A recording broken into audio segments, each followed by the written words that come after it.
Hi everyone, welcome back to Crafting at Whimsy Wonderland. My name is Stacy. I have been MIA for a while, had a lot going on, but I have a couple of fall crafts for you. So I'm going to do them one video at a time. I'm going to be using the 2023 Home Sweet Home calendar from the Dollar Tree for this first project. And I'm going to use the Hello Fall print from inside there. And I'm also using one of these signs that I got at Hobby Lobby. It was $1.79 on their clearance section. And I'm first going to start by painting out this white part and getting rid of the words. I'm going to use black paint. By using black paint, that will help the calendar parts that are on the back not show through. If you weren't going to paint this black, then I would paint the back of the calendar page black so that you don't have that bleeding through. So it just depends on what you're mounting it to. But I just thought I'd use one of these, and it doesn't have to be painted perfectly. We just need to hide the words enough that they're not going to show through and give the backing of the calendar some black to back up to. So I'm just using acrylic paint, the Apple Barrel from Walmart, and this is jet black. You can use chalk paint, whatever paint you have on hand. I'm finding that I don't like the newer brand of chalk paint that Walmart's carrying so much. I use it for some things, but it's just not as nice as the Waverly that they used to have. So I don't find myself using chalk paint as much as I used to. So now I am just going to get a good coating on this. And I'm not really worrying about my brush strokes, but I just don't want any ridges of paint on there so that it makes like a texture. So just make sure your paint is smooth.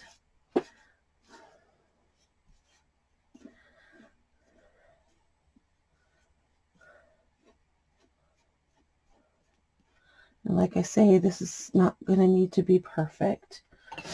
It's got a few streaks in it, and I'm okay with that.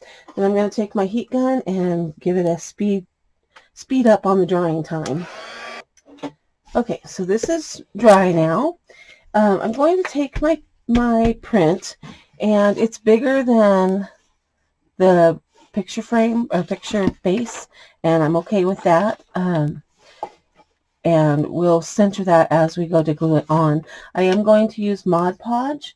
Another idea you could use is like a purple glue stick, like one of these in the back to school section. A lot of these are on clearance right now in the back to school sections. If you haven't picked some of those up, go ahead and do that.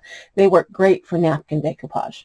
But I'm going to do the old-fashioned kind of decoupage. So I'm going to start by, I got one of these little misting bottles from the Dollar Tree in their like travel bottle section.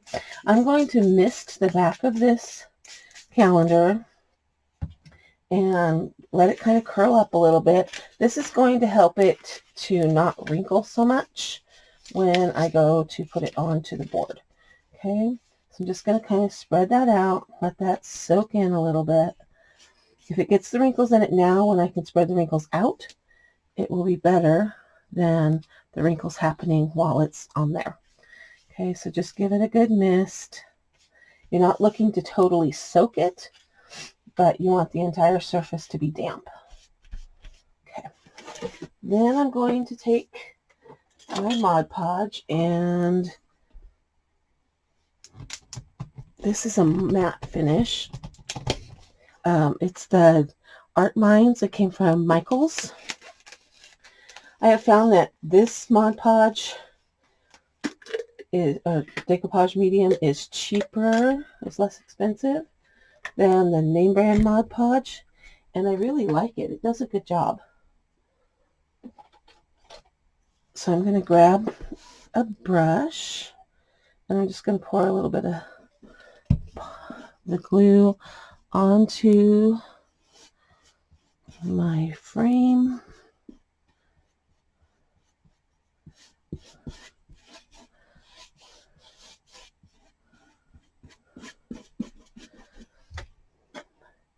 You want a fair amount on here.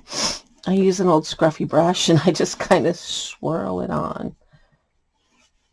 Make sure you get all the way to the edges. The edges are the most important part, in my opinion, because that's where it's going to peel up first, if it's going to peel up at all.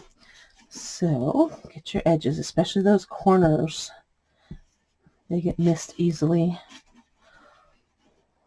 And I always like to have some extra Mod Podge in the middle so that I know that it's getting moved around and making contact with the entire piece. Okay. Now make sure that if your piece has a hanger on the back, that you have it at the top. And we're going to put this down on here, and I'm going to hold it up to the light just to kind of make sure that I have it centered. And I'm going to smooth it out first with my hand. And it's damp, so don't rub too hard, because you don't want it to tear. And you don't want it to stretch. When paper is wet, it will stretch if you're not careful. Okay. Get as many of the wrinkles out with your hands as you can. And then I'm going to take my brayer tool. You can find these in the craft section for stencils, or you can get them in the wallpapering, where they sell wallpapering supplies. I've seen them at Walmart from time to time in that section. And you're going to roll it out. Start from the middle and work your way out to the edges. Don't do what I just did. Don't push so hard with your hands or your fingers. Now, this, I'm not going to say it's ruined. I'm going to push that down, line it back up as best I can, and I'll do a little something over the top of that. All right, I'm going to take my heat gun and keep it kind of far away and just kind of heat it up. And while it's heating, I'm going to keep rolling it. I'm just trying to dry out the paper where the water came through. You can use sandpaper, you can use a nail file, and I'm just going to drag it along the edges here. You sand that off, you get a nice clean edge. So this has a little bit of a rounded edge on it, so that's what's peeling up there. So I'm going to make sure to sand that off. So now I have my piece all put together, and I just need to kind of deal with that. You can put Mod Podge over the top, but you don't have to, and I'm not going to.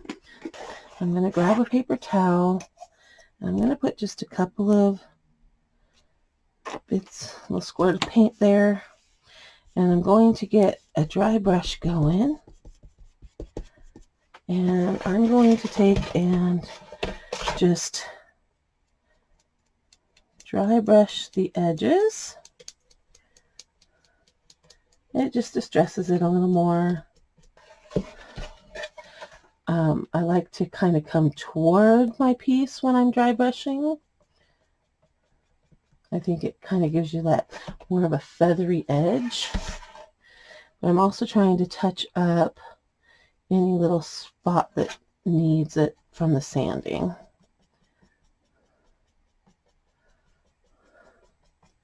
And I'm going ahead and letting it get up onto the edge a little bit.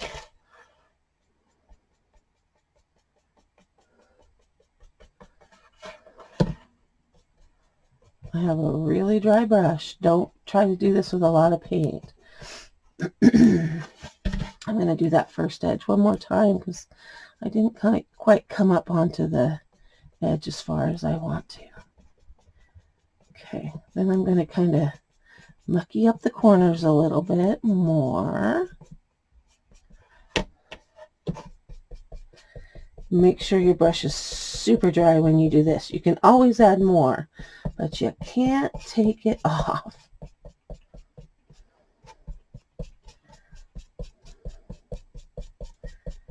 And I just keep going around and going a little farther in each time until I get it to where I'm happy with it. Once I'm happy with it, I've tried to teach myself to stop. Because sometimes I go too much and then I'm like, oh.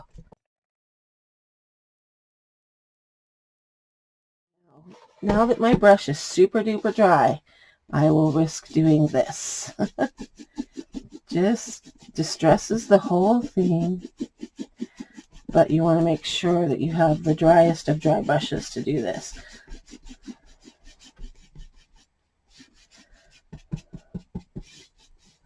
You could also do it with brown if you prefer the brown. I chose black because I have the black edges and I have the black lettering. Okay, so there is distressed, and now I need to deal with that little guy, my little oops. I'm getting a very small brush and I'm just rolling it in the paint, and then over here on my paper towel, because I want it to be very subtle. And I'm just going to paint over the lines that are already there.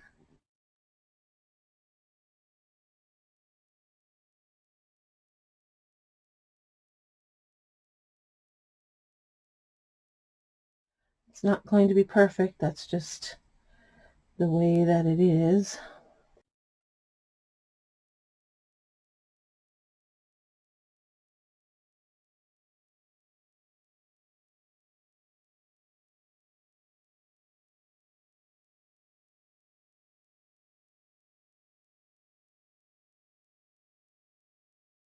Or you could just leave it the way it is as well. I just wanted to get some paint over the one spot where the picture peeled up really badly. Hopefully you won't tear yours and you won't have to go to this extent of repairing.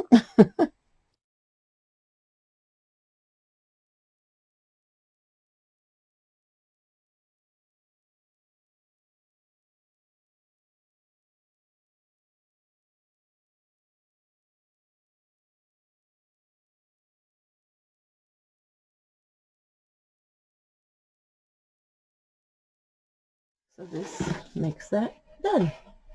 All right. So you can find a used picture base around your house that you aren't using anymore that you can maybe redo. You can use a picture frame and put this onto a piece of board and put it in your frame. However you want to use up these beautiful prints that are in the calendar for this year. I still have prints left over from last year as well. Might do some of those, but this will look really cute sitting on my shelf in my kitchen above my coffee bar. All right, there you have it, my quick little Hello Fall project from the 2023 Dollar Tree calendar. Let me know what you think about this project in the comment section below, and if it's a project you would like to see more of, and if it's maybe one you'll give a try to for yourself. All right, this has been Crafting at Whimsy Wonderland. Thanks for stopping by. I'll see you next time.